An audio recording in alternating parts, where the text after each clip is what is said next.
Crypto winter is here, and boy is it cold. Since the start of 2022, cryptocurrency has taken a non-stop beating. The top cryptocurrency assets, Bitcoin and Ethereum, have seen themselves tumbling month on month with no sign of recovery, and this has left investors on a cliffhanger, desperate for gains. Now, as we move into the depths of summer, also known as the third quarter, there's only one question on everyone's mind: when bull run and when Lamborghini? So let's take a look at where crypto might be heading over the next few months. Now, Bitcoin's performance this June has been one of the worst performance ever seen in Bitcoin's history, as we've seen almost a 38% decrease in price over the last month, and these waterfall drops have caused short-term investors to leave the market and newcomers too scared to enter. And the only people left is really the stubborn hodlers, or those too far deep in the unrealized loss rabbit hole. Now, as we leave quarter 2 and enter quarter 3, we've begun to see Bitcoin's price consolidate a bit, and this consolidation has found support around the all-time high seen in 2017,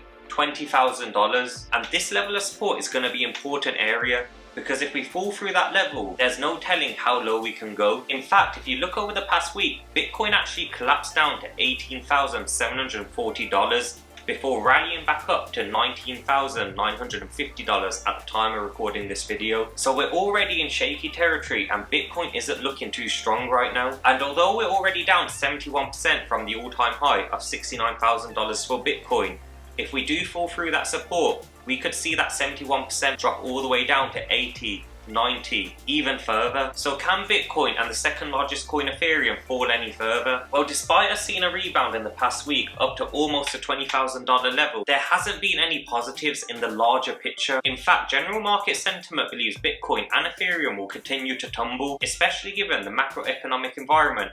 As the financial markets begin to tumble, the Federal Reserve continues to hike interest rates with the aim of curbing inflation. However, this approach has severely impacted growth stocks and high-risk assets, and crypto falls into that basket. So as these recession worries continue to escalate, cryptocurrency could face a very tough time ahead of itself. Now, many major banks have already forecasted that major economies are going to enter recession within the next 12 months, and this is all due to tightening government policies and high inflation. And such news sparks panic rather than euphoria, as investors begin to hold cash rather than investing in high-risk assets. Now, all in all, from quarter 2 to quarter 3, Bitcoin has dropped by 57%, while its buddy Ethereum has dropped by 67% in the same time period. And looking at these top two assets, because they drive the whole market, it could be said that Bitcoin and Ethereum will continue to fall as we move into quarter 3 and into quarter 4. So therefore, end of 2022, you'll most likely still be in a bear market loss. So let's look at the historic. So in the previous bear markets of 2011, 2014 and 2018, Bitcoin actually dropped by 68%, 40% and 3% respectively in quarter 3. So when we look at the data, quarter 3 generally in a bear market is not a pleasant time for Bitcoin, and if Bitcoin's not having a pleasant time, none of the altcoins will either, as Bitcoin is what drives the whole cryptocurrency market. Get in, loser, we're going shopping. So when will Bitcoin recover? Well, the honest truth is, Bitcoin and the rest of the crypto market is currently at the hands of the macroeconomic factors in play. Given that Bitcoin was created in 2009, we've actually never seen the cryptocurrency market go through any major recession. So this is all uncharted territory, and there is a risk, just like the dot-com bubble, we may be in a bear market for years on end. If not, we may not recover at all. So the harsh reality of this video is, I would not expect a cryptocurrency recovery this year at all.